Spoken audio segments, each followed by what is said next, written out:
Bonjour tout le monde. Je vous fais une petite vidéo pour vous montrer quelle est ma technique pour pouvoir travailler sur ma toile.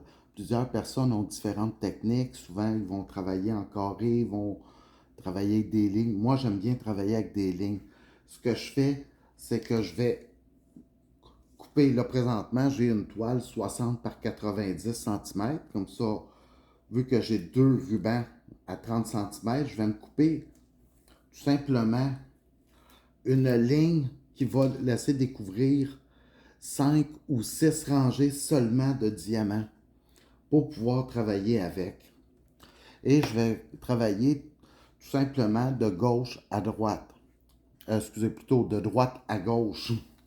Comme ça, ce que je vais faire, c'est que je vais prendre mon premier symbole qui est ici en haut à droite et je vais pouvoir faire toute ma ligne au complet dessus avec ce symbole-là. Là, présentement, je suis rendu avec le 8. Comme ça, on va ouvrir mon crayon, mon stylet, et je vais travailler tout simplement le 8 pour pouvoir faire toute la rangée. L'avantage de cette technique-là, c'est tout simplement, vu qu'il y en a 5 ou 6 de haut, ben, on voit bien les symboles parce que plusieurs personnes vont découper un carré d'à peu près 4 pouces par 4 pouces en se donnant cet objectif-là de faire le carré et de pouvoir continuer en utilisant aussi du washi tape pour pouvoir délimiter leur zone à travailler. Mais avec cette technique-là, tout simplement, vu qu'il n'y a pas beaucoup de symboles un par-dessus l'autre, vu que j'en ai, dans le cas présent, j'en ai juste 5, je vois bien les symboles parce que ça arrivé combien de fois dans le passé, quand j'utilisais d'autres techniques, que je faisais tous mes symboles et par après, je me rendais compte, ah, j'en ai oublié. Et est obligé de retourner dessus chercher. Comme là, présentement, ben moi, j'ai mon symbole numéro 5.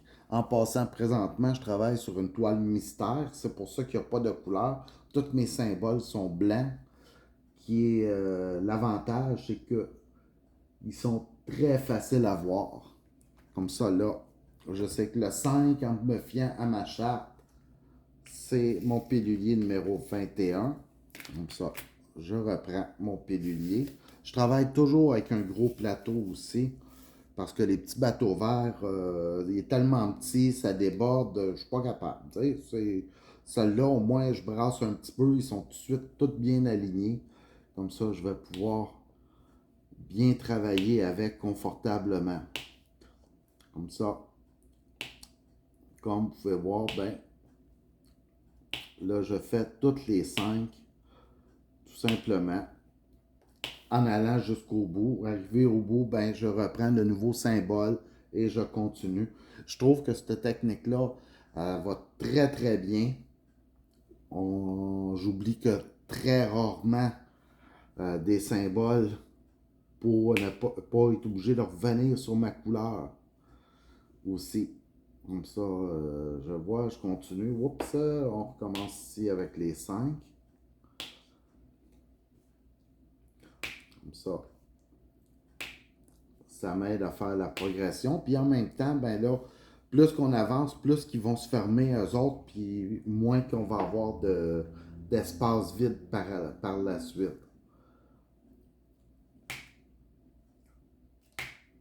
Et une fois que j'ai terminé ma ligne, ben là, je me redécoupe une nouvelle ligne pour pouvoir refaire mon scénario. En tout cas, je ne sais pas si vous aimez un petit peu ma technique. Moi, c'est cette manière-là que je travaille, étant donné que je travaille toujours avec des grandes toiles.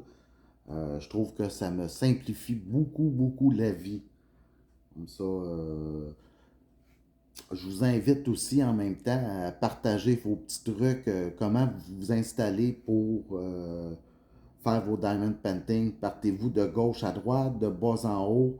Moi, comme tel, ben, je commence toujours avec le haut de ma toile et en descendant. Comme ça, vous voyez que j'arrive dans le bas de ma toile. Mais chacun a ses techniques, hein? Comme ça, vous pouvez toujours partager vos techniques dans vos commentaires, puis joignez-y une photo aussi en même temps de votre progression. Ben là-dessus, je vous souhaite une belle journée et bon DP!